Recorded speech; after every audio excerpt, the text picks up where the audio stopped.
नमस्कार मैत्रिणींनो, माझ्या यूट्यूब चॅनलवर तुमचं खूप खूप स्वागत आहे. तर आज आपण बनवणार आहोत कोकणाची एक खास आणि चविष्ट रेसिपी, सुक्का बांगडा फिश करी. तर ही फिश करी अर्थातच सगळ्या कोकणातल्या लोकांना माहीतच असेल. तर मी आज करते, तर मी म्हटलं मी माझी पद्धत तुमच्यासोबत शेअर करते. तर मी मार्केटमधनं सुक्का बांगडा घेऊन आली होती आणि त्याचे असे छोटे छोटे पीसेस मी करून घेतले आहेत. ह्याच्यामध्ये काय असतं, जेव्हा आपण बांगडा घ्यायला जातो ना, तेव्हा तो हाताने दाबून बघावा लागतो. कारण काही वेळा त्याच्यामध्ये म्हणजे मी एक वेळा घेतला होता तेव्हा त्याच्यामध्ये किडे होते. त्याच्यामुळे आपण हाताने दाबून बघायचा की कडक आहे की नरम आहे. जे असे कडक आपल्याला हाताला लागतात ना, तेच आपण घेऊन यायचे, कारण ते चांगले असतात. तर मी हे असे घरी आणले आणि त्याचे असे छोटे-छोटे पीसेस करून ठेवले होते. म्हणजे ते शिजायला पण चांगले असतात, पटकन शिजतात आणि ठेवायला पण बरे. तर मी हे आता स्वच्छ धुवून घेते. तर इथे ना तुम्हाला अशा प्रकारचा जेव्हा तुम्ही बांगडा घेता ना, तेव्हा तुम्हाला खूपदा तो धुवावा लागतो. तर आता मी हे 10 वेळा तरी 10 ते 12 वेळा मी धुवून ठेवलेले आहेत. कारण ना याच्यामध्ये खूप जास्त प्रमाणात ते मीठ घालतात. त्यांना ते स्टोअर करायचं असतं खूप टाईमसाठी आणि ते चांगले राहावेत याच्यासाठी त्यांना खूप प्रमाणात मीठ घालावं लागतं. त्याच्यामुळे हे खूप जास्त धुवावे लागतात. नाहीतर मग ते आपला पदार्थ खारट होतो. त्याच्यामुळे मी हे खूपदा इथे धुवून घेतलेले आहे. अशा प्रकारे स्वच्छ करून घ्यायचे आहेत.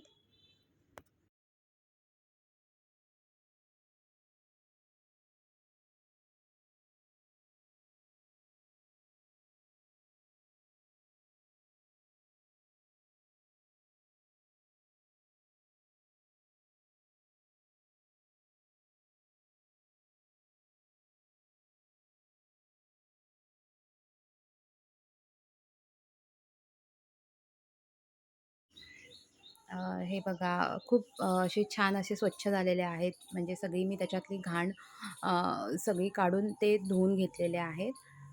त्याच्यानंतर ना मी हे असं पाणी घेतलं आहे आणि त्या पाण्यामध्ये एक 2 मिनिटासाठी फक्त हे भिजवून ठेवणार आहे. म्हणजे जर मीठ असेल तर ते सगळं निघून जाईल याच्यासाठी. आणि मी तुम्हाला दाखवते आता की फोडणी कशी द्यायची, काय काय मसाले टाकायचे आहेत.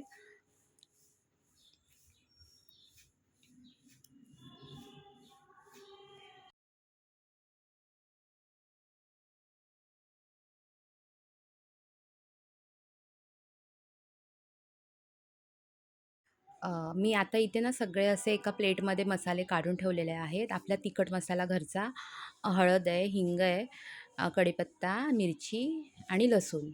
तर लसूण इथे मी जास्त घेतला आहे आणि लसूण तेलावर असं चांगला फ्राय करून घ्यायचं आहे आणि मिरच्या मात्र आवर्जून टाकायच्या आहेत. कारण मिरच्यांनी जास्त थोडी चव वाढते ह्याची. तिखट मसाला पण टाकू शकता, पण थोडं तिखट मसाला मग खूप असं भगभग जास्त होते. त्याच्यामुळे त्याला बॅलन्स करण्यासाठी आपण तिखट मिरची टाकायची आहे याच्यामध्ये. आणि हा आपला वाटपाचा मसाला आहे, जो आपण कांदा, लसूण, खोबरं याचा जो आपण वाटपाचा मसाला बनवतो तो मी टाकलेला आहे याच्यामध्ये. आणि हे चांगलं तेलावर परतून घ्यायचं आहे.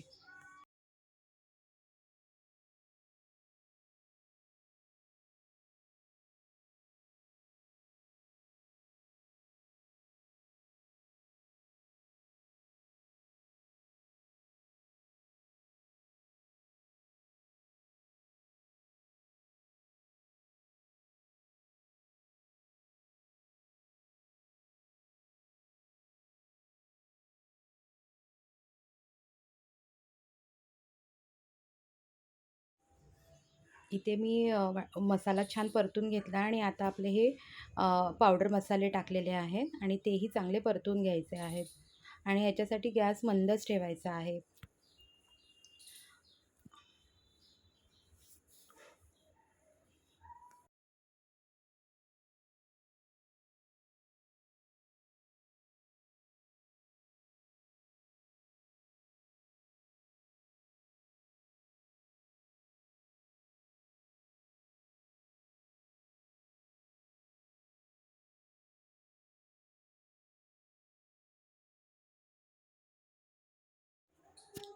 मसाला आणि सर्व छान एकजीव झालेला आहे आणि मी आता याच्यामध्ये सुके बांगडे टाकलेले आहेत आणि तेही आपल्याला थोडं हलक्या हाताने परतून घ्यायचं आहे. कारण खूप हे असतं, खूप नरम असतं ते, त्याच्यामुळे जास्त ढवळाढवळ करायची नाही आहे.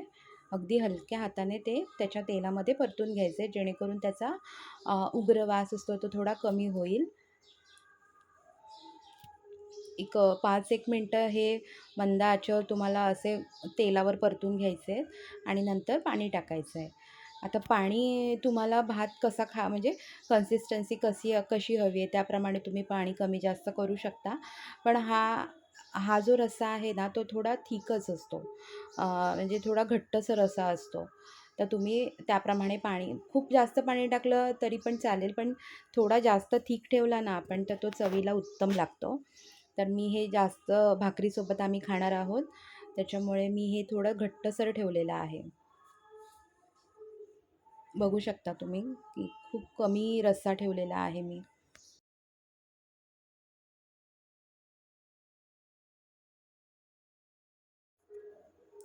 तर हा रस्सा तुम्ही भाकरी किंवा भातासोबत दोन्हीसोबत खाऊ शकता. मी इथे भाकरी भाजते आहे. भाकरीसोबत उत्तम लागतो, तांदळाच्या भाकरीसोबत.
इथे रस्सा एक 10-15 मिनटं उकळी आली आहे रश्शाला आणि हे बारीक गॅसवरच आपल्याला बनवायचं आहे आणि जास्त ढवळाढवळ करायची नाही आहे. मंद आचेवर आपल्याला अगदी हळुवारपणे हे परतायचं आहे.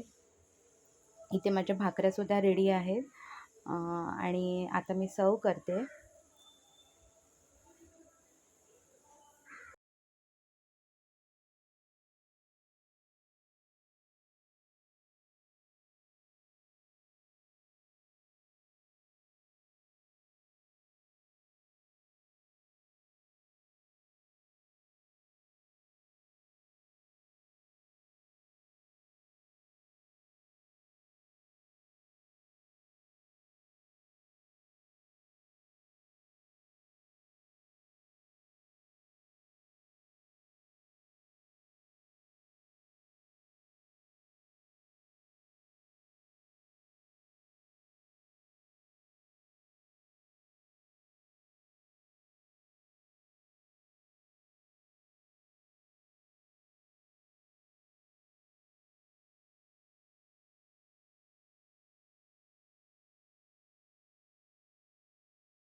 इथे माझं ताट रेडी आहे आणि कसं झालं आहे ते मला नक्की सांगा. कसं तुम्हाला वाटतं आहे आणि मला काही असेल तर मला नक्की सांगा कमेंटमध्ये. Thank you.